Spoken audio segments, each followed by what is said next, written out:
distinguished guest, may I welcome you to the 15th annual conference of the South China Sea Conference hosted by the Diplomatic Academy of Vietnam, or the DAV. I would like to go over a few housekeeping rules before we start. First of all, for our delegate on site, welcome. And we also have the QR code at the reception table outside. So please scan the QR code for the latest updates on the administrative notes, on the agenda, as well as necessary reminders. And if you are in the meeting room, please put your device on mute, on airplane mode, and please use the microphone when it's your turn only. And for our online audience, welcome, and thank you so much for taking time and joining us online. You can use the raise hand function or drop your questions at any given time in the Q&A chat box. Or you can also drop your feedback on our Facebook live feed on our Facebook Nghiên cứu Biển Đông, or follow our Twitter for the up-to-date live tweets on our Twitter South China Sea Connect. And without further ado, may I have the honor to invite Dr. Phạm Lan Dung, Acting President of the DAV, to come on stage and deliver the opening remark. Please, Dr. Dung.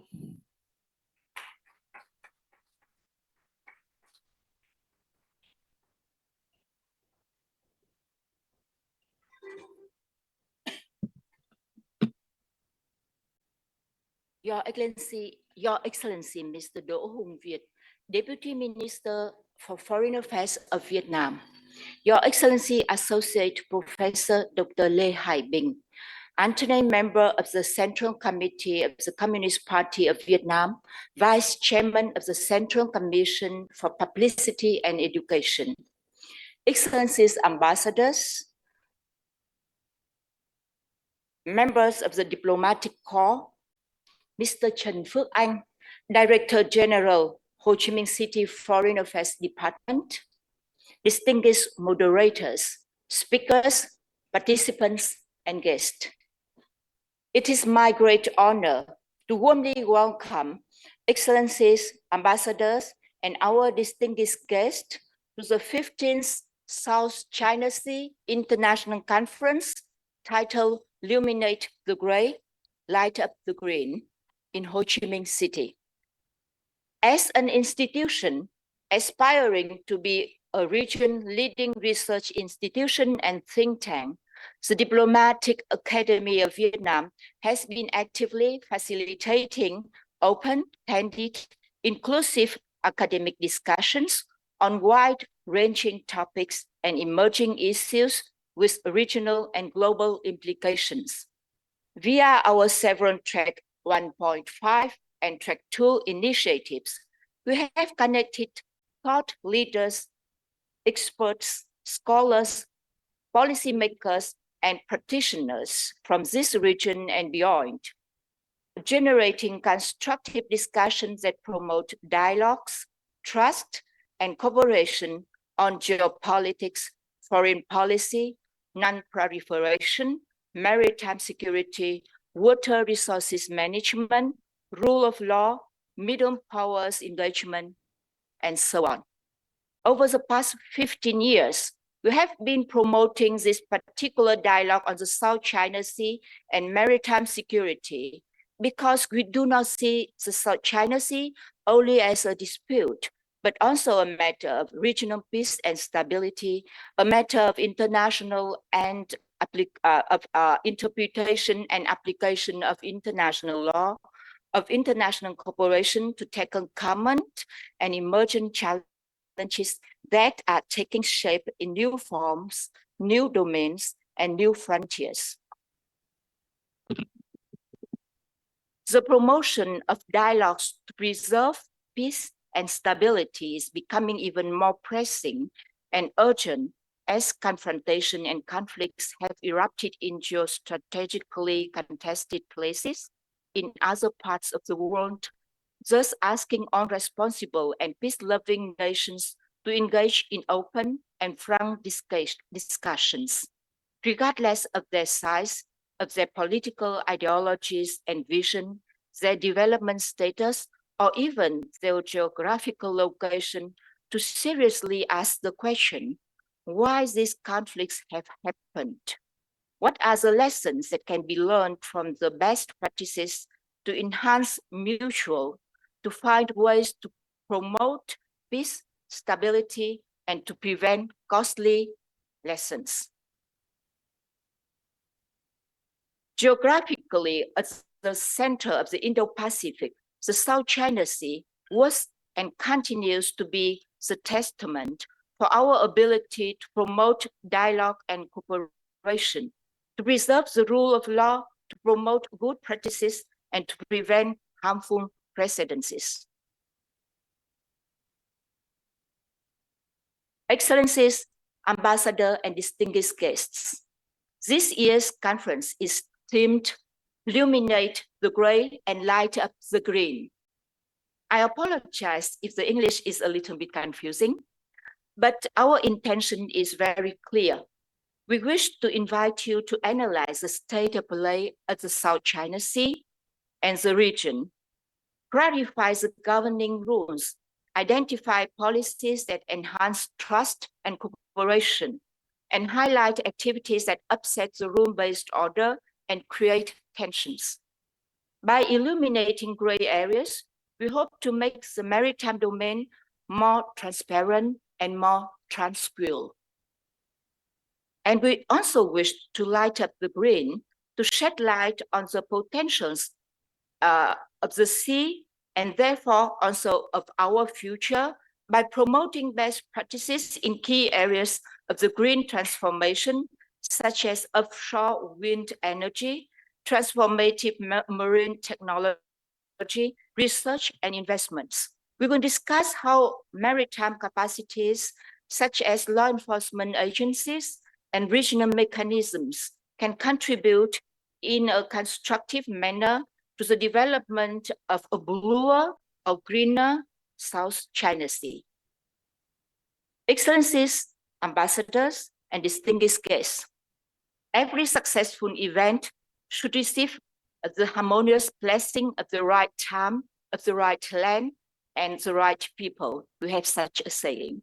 We believe every time is the right time to talk about peace and stability in such a geostrategically maritime space like the South China Sea. In the past 15 years, the interest to constructive dialogues on the South China Sea have never subsided. And even I can even say that only increased. And in fact, this room is not large enough to accommodate all requests. I apologize to those who have to attend remotely just because the room is not enough. We believe we are in the right land as well, as we are delighted to be back in Ho Chi Minh City, the biggest city in Vietnam of Southeast Asia by 2030 and Asia by 2045. We are very thankful to Ho Chi Minh City for facilitating and assisting us in organizing this event and for ensuring all of you a nice day here in Ho Chi Minh City. But most of all, we believe we have the blessing of the right people.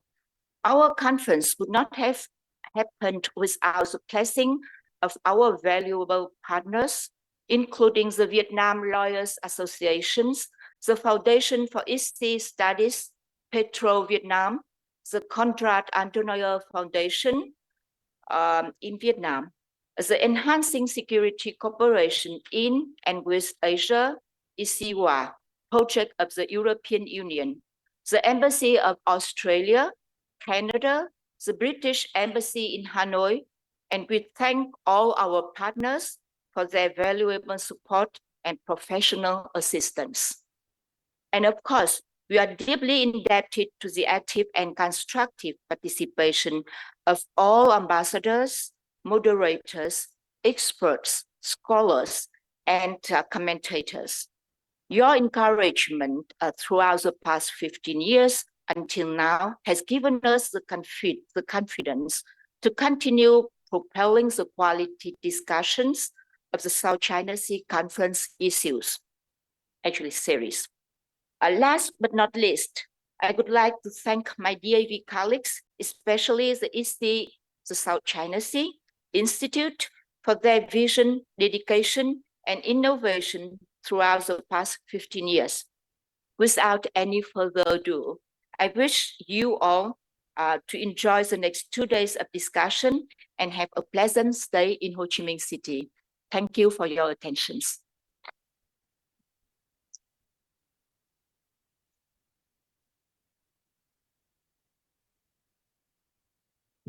Thank you, Dr. Pham Lan Dung. And now I have the honor to invite on stage His Excellencies Mr. Do Hong Viet, Vice Minister of the Ministry of Foreign Affairs of Vietnam. Please, His Excellency.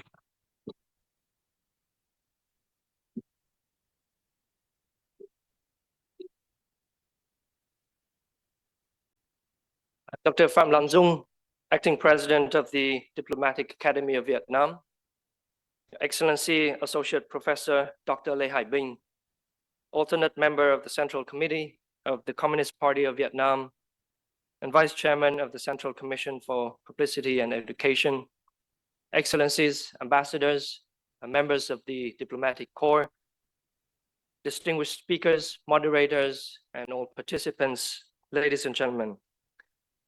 On behalf of the Foreign Ministry of Vietnam, I would like, first of all, to welcome all of you to this 2023 edition of the South China Sea International Conference, hosted by the Diplomatic Academy of Vietnam. This year's conference takes on special significance because this is the 15th anniversary of this series of international conference on the South China Sea.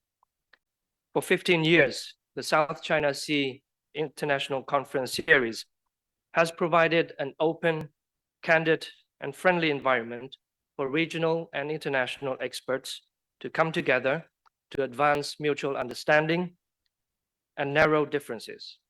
It has contributed to promoting transparency, built networks among experts across disciplinaries, and provided platforms for inter-regional exchanges. It has grown to become one of the must-go events for all of those who care about the South China Sea and about peace, stability of the maritime domain in Southeast Asia. I wish to take this opportunity to acknowledge, to thank, and to congratulate Professor Ambassador Đặng Đình Quý, the initiator and the caretaker of this conference series since the very beginning.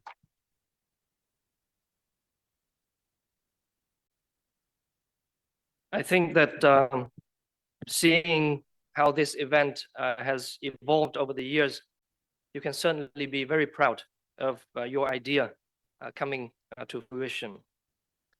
I also wish to acknowledge and express our deepest appreciation to all of you who have contributed to the conference over the years.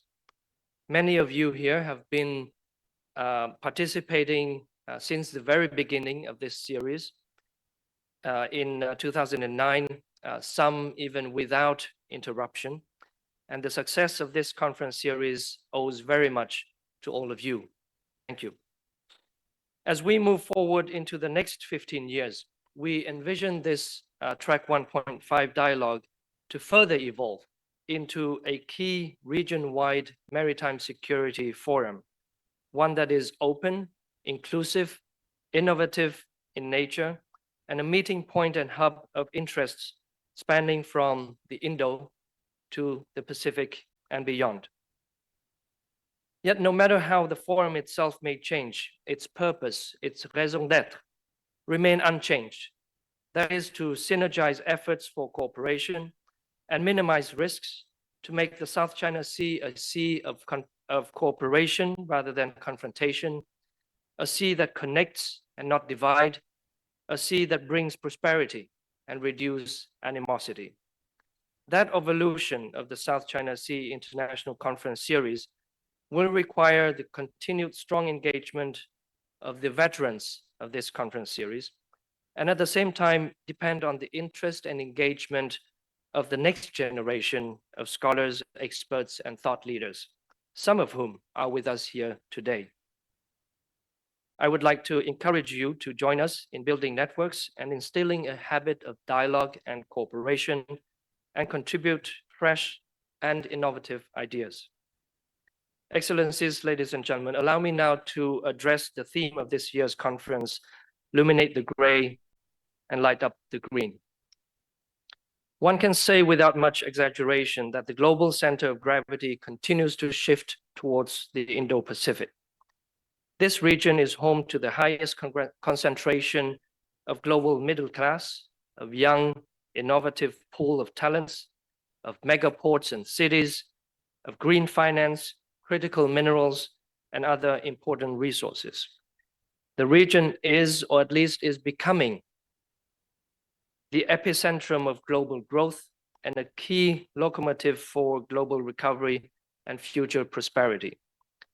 But this future cannot be guaranteed without sustained peace and stability, including in the regional maritime domain.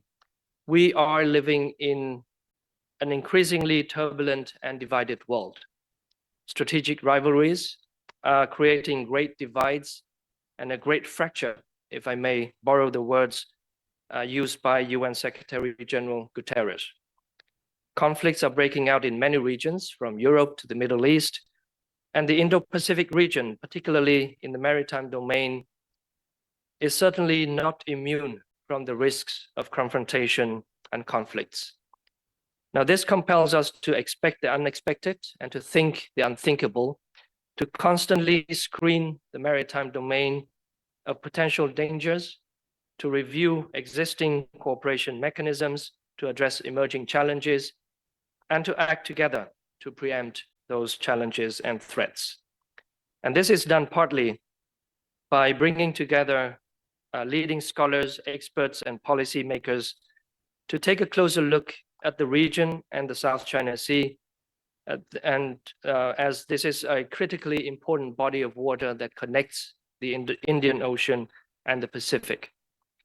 Indeed, since the beginning of this conference series, the situation in the South China Sea has grown increasingly complicated. While territorial disputes remain unresolved, maritime competition has expanded in scope and in scale. Defense spending has rapidly increased, mistrust deepened, and risks of incidents rising. Serious encounters have occurred intermittently within the EEZs of coastal states in violation of the UN Convention on the Law of the Sea. In the last year alone, tensions have been growing, at times reaching boiling points, as in fact we are witnessing right now. Competition has spread into new domains, from submarines to the deep seabed, to the air, space, and cyberspace, with potential severe consequences. Despite much effort, regional maritime cooperation is still sluggish, while non-traditional challenges such as environmental crimes, climate-induced disasters, drug and human trafficking are posing daily threats to the livelihoods of coastal communities. At the same time, various shades of gray have emerged at sea. And by saying gray, we mean areas that lack transparency, certainty, and predictability. The so-called gray zone activities are usually undertaken at the intersection between different domains, between the civilian and the military, between peace and conflict, lawfulness and lawlessness, and between physical and the cyber worlds. These gray zone activities have significantly heightened the risks of confrontation and exerted destabilizing effects on the rule of law and the regional order. Gray zone activities erode international law, trust, and the much needed political will to cooperate. And if not handled properly, these gray zone activities can turn gray and dark the prospects of cooperation, of peace and stability in the South China Sea and the region at large. This is why illuminating the gray, as the theme of this year's conference highlights, takes on special significance. At the same time, as much as we are interested in addressing the gray zones, ensuring that the South China Sea remains a sea of cooperation must be our top collective concern. This is a region of tremendous opportunities, from promotion of renewable energy, sustainable use of strategic minerals, to management of critical infrastructure, from utilizing emerging technologies, addressing climate change, to building novel frameworks and rules for new domains. And as the recent agreement on biodiversity in areas beyond national jurisdiction, the BBNJ agreement, has shown, our common interests far outweigh the differences that we may have. And Vietnam is in fact very proud to be amongst the first signatories of the BBNJ agreement. For those reasons, Light Up the Green part of our theme this year will allow us to explore those opportunities and turn them into specific and concrete cooperation activities. And only by fostering cooperation at sea can we shift the dominant color of the South China Sea mosaic from gray to green towards sustainable peace and development. And for that to happen, respecting and upholding international law of the sea as reflected in UNCLOS is critical. UNCLOS sets out the legal framework within which all activities in the oceans and seas must be carried out. It is of strategic importance as the basis for national, regional, and global maritime cooperation, and therefore its integrity needs to be maintained. Now, these are not my words. These are not the words of one single country. These are words from Resolution 77/248, which was overwhelmingly adopted by the UN General Assembly. The recent ITLOS hearing on climate change also suggests that UNCLOS can also provide the framework for emerging issues like climate change. And Vietnam continues to be a strong believer in the rule of international law and a strong proponent of UNCLOS. We continue to believe in the indispensable role of UNCLOS as highlighted by the UN General Assembly resolution, and we are strongly committed to upholding UNCLOS and international law. Vietnam, together with us, other ASEAN members, have also strived for a stable and lawful regional order, including in the maritime domain. We are committed to the effective operationalization of the ASEAN Outlook on the Indo-Pacific and the recently launched ASEAN Maritime Outlook, a strategic guidance for ASEAN member states to expand their maritime cooperation regionally and internationally. We are open to new initiatives aimed at our common goals through bilateral, multilateral, or new frameworks. Now, this is why I hope and I expect that the discussions over the course of the conference the next 2 days will provide us with a clearer picture of the situation, the rules that we need to clarify, and the frameworks that we need to build and strengthen in the interests of certainty, predictability, and the rule of international law. I also hope and expect that the discussions would result in specific recommendations on ways to encourage proactive communication, information sharing, promote maritime awareness that contribute to building trust, and to limit the scope and scale of gray areas, while at the same time expand the scope and scale of the green areas in South China Sea.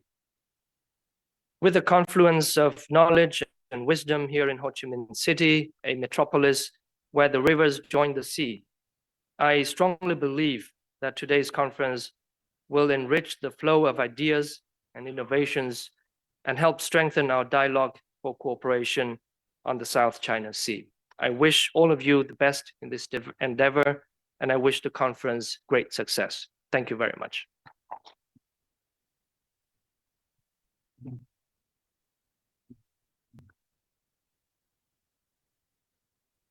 Thank you, His Excellencies, Mr. Do Ung Viet. Our other keynotes will be moved after lunch, so please scan the QR code outside at the reception table for the latest update. And now, without further delay, may I welcome you all to the very first sessions of the 15th South China Sea Conference. And for these sessions called the South China Sea's 15 Years On, it is our pleasure to have His Excellency's Ambassador Đặng Đình Quý, former permanent representative of Vietnam to the United Nations, as the moderators. Please join me in welcome His Excellency Ambassador Đặng Đình Quý, as well as the 4 panelists on stage. Thank you.